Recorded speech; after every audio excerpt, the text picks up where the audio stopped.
शहर के वार्ड संख्या 13 में पत्नी की शिकायत पर पति गिरफ्तार, शराब के नशे में लड़ाई झगड़ा करने का आरोप। चूरू शहर के वार्ड संख्या 13 में पत्नी की शिकायत पर पुलिस ने उसके पति को गिरफ्तार कर लिया।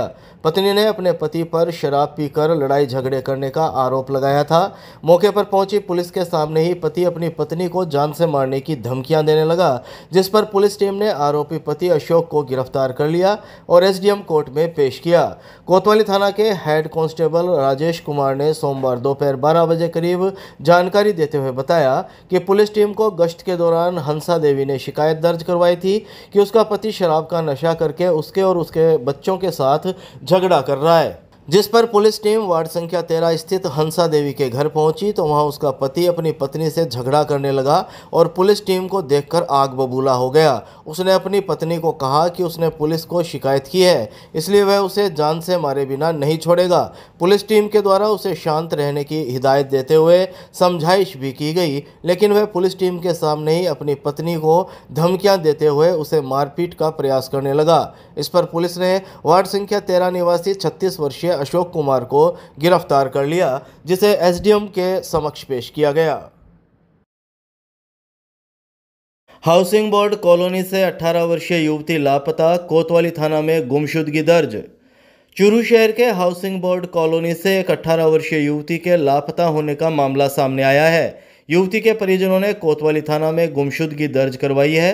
कोतवाली थाना के हेड कांस्टेबल राजेश कुमार लांबा ने सोमवार शाम 7:30 बजे करीब जानकारी देते हुए बताया कि भालेरी रोड स्थित हाउसिंग बोर्ड कॉलोनी में 35 वर्षीय महिला सावित्री भाट ने रिपोर्ट दी कि वह परिवार सहित हाउसिंग बोर्ड कॉलोनी में रहती है। उसकी बेटी सरोज भोली है। सरोज की उम्र 18 साल है। 19 जून 2025 की सुबह 9 बजे करीब वह घर पर बोलकर गई थी कि वह चणक निकाल कर आ रही है। इसके बाद सरोज वापस घर नहीं आई। परिवार के लोग चिंतित हुए तो उन्होंने उसकी इधर उधर तलाश शुरू की, लेकिन सरोज का कहीं पता नहीं लगा। रिपोर्ट में बताया गया है कि सरोज मानसिक रूप से भोली भाली है, जिसको कोई बहला फुसलाकर भी ले जा सकता है। परिजनों ने बताया कि सरोज की आस पड़ोस और रिश्तेदारी में काफ़ी तलाश की गई, लेकिन जब उसका कोई पता नहीं चला तो कोतवाली थाने में गुमशुदगी दर्ज करवाई है।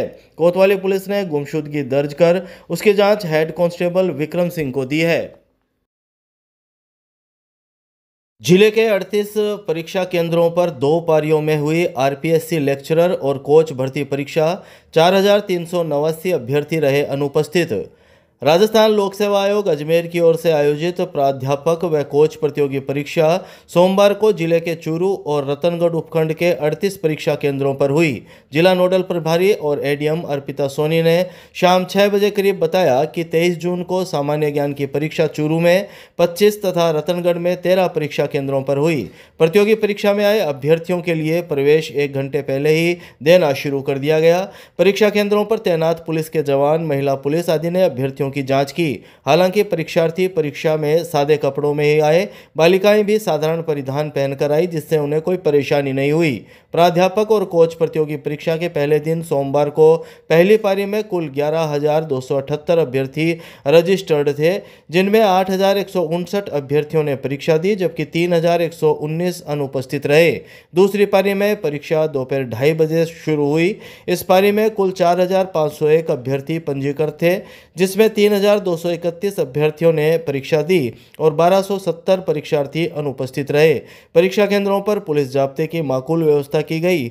इसके अलावा गठित उड़न दस्ते में शामिल अधिकारियों ने परीक्षा केंद्रों का निरीक्षण किया तथा केंद्रों पर कड़ी निगरानी रखी गई। गांव रणसीसर की शमशान भूमि से अतिक्रमण हटाने की मांग, ग्रामीणों ने जिला कलेक्टर को दिया ज्ञापन। चूरू जिले के भानीपुरा थाना अंतर्गत गांव रणसीसर की शमशान भूमि से अतिक्रमण हटाने की मांग तेज होती जा रही है। गांव रणसीसर के ग्रामीण सोमवार शाम 4 बजे करीब चूरू कलेक्ट्रेट पहुंचे, जहां उन्होंने अपनी मांग के समर्थन में जिला कलेक्टर अभिषेक सुराणा को ज्ञापन दिया। ग्रामीणों ने बताया कि गांव में 2 शमशान भूमियां हैं, जिनमें गांव के पूर्व दिशा में मेघवाल, नायक आदि अनुसूचित जातियों की करीब 30 बीघा जमीन में शमशान भूमि स्थित है, जो पिछले 60 साल से गांव के लोग शमशान भूमि में काम में ले रहे हैं, लेकिन उक्त शमशान भूमि में गांव के ही कुछ लोग पिछले 15-20 सालों से थोड़ा थोड़ा कर अपनी जमीन को बढ़ाने के लिए शमशान भूमि की जमीन में अतिक्रमण कर रहे हैं। 3 जून 2025 को हरियाणा का राम स्वरूप उनके गांव में अपने साथ 15-20 लोगों को लेकर आया और उक्त शमशान भूमि पर करीबन 4 बीघा भूमि में अपना अतिक्रमण कर लिया।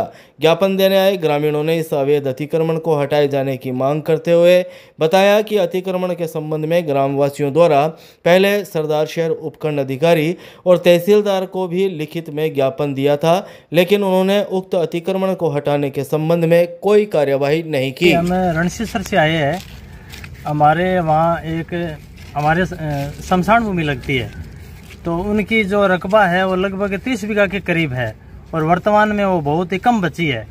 उसका रीज़न ये है कि आसपास जो भी है उन्होंने वो अतिक्रमण कर लिया है। तो हम तो साहब से मिलने और अरदास ये करने आए कि हमारा जो अतिक्रमण है वो हटाया जाए और हमारी जो शमशान भूमि है उनको अतिक्रमण से मुक्त किया जाए। ठेकेदारों ने निर्माण कार्य की निविदाओं का किया बहिष्कार, कलेक्ट्रेट में मांगों के समर्थन में दिया ज्ञापन।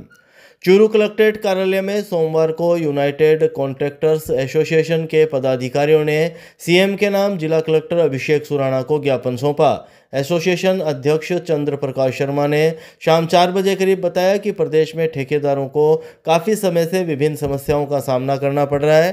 ठेकेदारों के मूल अधिकारों का हनन हो रहा है। सरकारी अधिकारी मनमाने नियम और नीतियां लागू कर रहे हैं, जिससे ठेकेदारों में आक्रोश है। इससे राज्य का विकास भी प्रभावित हो रहा है। सरकार और ठेकेदारों के मध्य कई बार वार्ता होने के बावजूद आश्वासन के अलावा आज तक कोई ठोस निर्णय नहीं लिया गया, जिससे आहत होकर प्रदेश के सभी ठेकेदार संगठनों ने राजस्थान के समस्त विभागों में निविदाओं का बहिष्कार किया और अब 15 जुलाई से विकास कार्य बंद करने का निर्णय लिया है। ज्ञापन देने वालों में राजेश ढाका, राजेंद्र सहीराम, राजू थलोड़, उत्तम सिंह, सुभाष, महेश शर्मा, पवन, संपत सिंह, करणी सिंह व वीरेंद्र गोदारा आदि मौजूद रहे।